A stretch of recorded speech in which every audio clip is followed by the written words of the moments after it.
હરિઓમ, હું જ્યોતિ વીરા પૂજારી. હું ડાણુકરવાડી કેન્દ્ર કાંદિવલી વેસ્ટ ત્યાંથી વાત કરું છું. હું આજે જે તમને અનુભવ કહેવાની છે એ મને પોતાને ગુરુ પૂર્ણિમાનો દિવસ આવ્યો. એકચ્યુઅલી શું થયું, એના પહેલાં શનિવાર મને ગુરુ પૂર્ણિમાની સેવા આવી, પણ એ સેવા આવી તો મને બિલીવ નહીં થયું કે આ સેવા મને, હું તો સેવા કોઈ દિવસ સેવામાં નામ નહીં આપેલું, તો મારું નામ ક્યાંથી આવ્યું? તો ત્યાંથી મને મારી જે આઈ છે ત્યાં, એને હું કેતમ વીરા છે પણ હું બધાને ત્યાં આઈ કરીને બોલાવું છું, કારણ કે મને પોતાને મમ્મી પપ્પા ભાઈ બહેન કોણ નથી. તો એક છે કે મને મારા બાપુએ કેન્દ્રમાં મને ભાઈ બહેન મમ્મી પપ્પા મિત્ર મૈત્રીણ બધા ફ્રેન્ડ સર્કલ આપ્યું સાથે. તો એ વીરાએ મને કીધું કે તારો સેવાનો પાસ આવ્યો છે, તો કે તો મેં એવું થશે જ ને, કારણ કે મેં નામ નહીં આપ્યું અને જેને નામ આપ્યું છે એમનો જ પાસ આવી શકે છે, મારું ક્યાંથી આવશે? તો પણ મેં કીધું ચલો, એને મને વોટ્સઅપ મોકલાવ્યું તો એમાં મારું જ નામ હતું. સેકન્ડ સેટરડે હું જ્યારે ગઈ ઉપાસનામાં, ત્યારે મેં અમારા અહીંયાના વોલેન્ટિયરને પૂછ્યો, મધુસૂદન સિંહ, અમારા કેન્દ્રમાં નિકેત સિંહ, બધા વોલેન્ટિયર મને છે ને મારી માટે એકદમ મને બહુ પ્રેમ કરે છે. એકચ્યુઅલી જે પ્રેમ મને મારી મમ્મી પપ્પા ભાઈ બહેન આપે એવું જ બધા મને ત્યાં બહુ પ્રેમ કરે છે. તો એમને કીધું હવે તને આવ્યું જ છે તો પછી તું શું કરશે હવે? તો મેં કીધું હું કરી લઈશ સેવા. અગર બાપુએ મને મોકલાવ્યું જ છે, સેવા કરવાનો ચાન્સ આપ્યો છે, તો બાપુ જ શીખડાવશે મને શું છે ને શું નથી. એટલે પછી હું આવી અને કીધું બાપુને કે તારી ઈચ્છા છે મારી પાસેથી સેવા કરાવીને લેવાની, તો હું ભલે કરી લઈશ, મને કંઈ વાંધો નથી.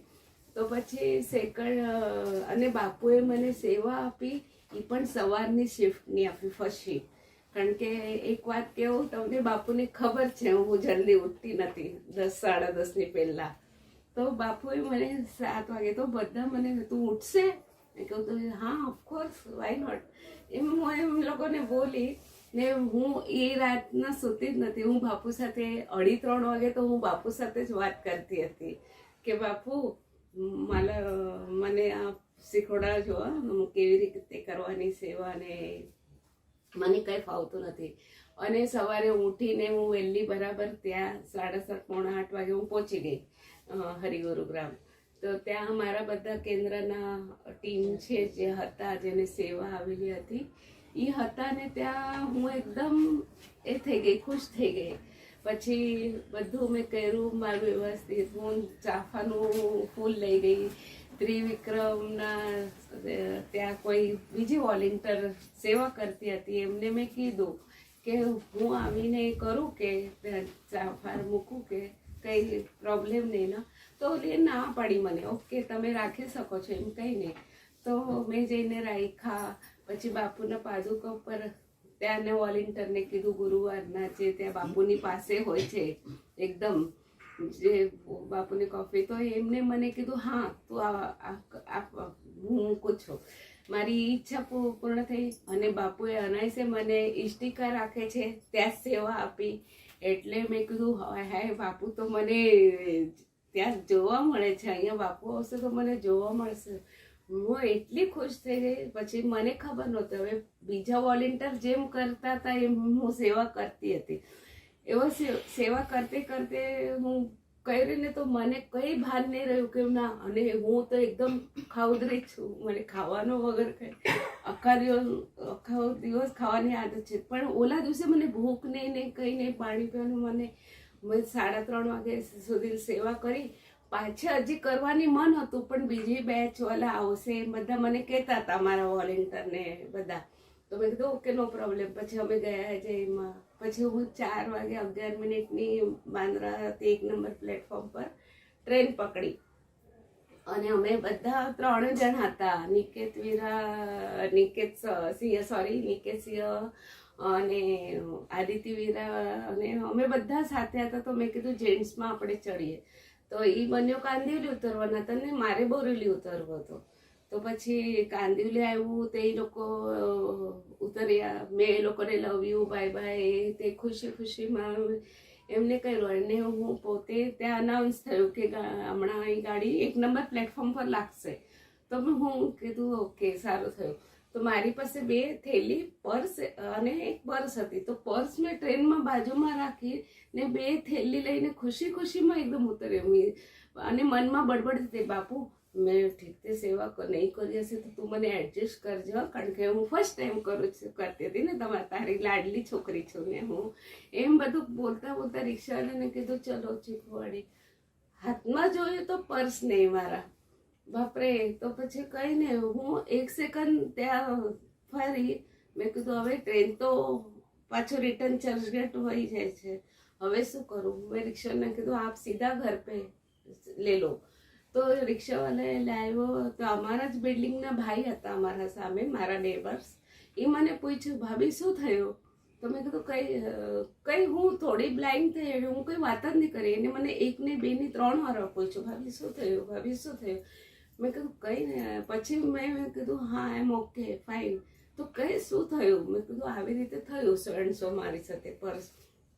તો એમના એક ફ્રેન્ડને ફોન લગાડ્યો, એ જે રેલવેમાં કંઈ કામ કરે છે. તો એ કે તમને CCTV ફૂટેજ બતાવશે, એમાં તમને કંઈ ખબર પડશે. મેં કીધું ઓકે. તો એમને ફોન લગાડ્યો અને એમનો ફ્રેન્ડ બોલ્યો કે હમણાં હું નથી, મારી ડ્યુટી ખતમ થઈ ગઈ છે, હું જાઉં છું ઘરે. તો કે ઓલો કાલે 10 વાગે મોકલાવો એમને.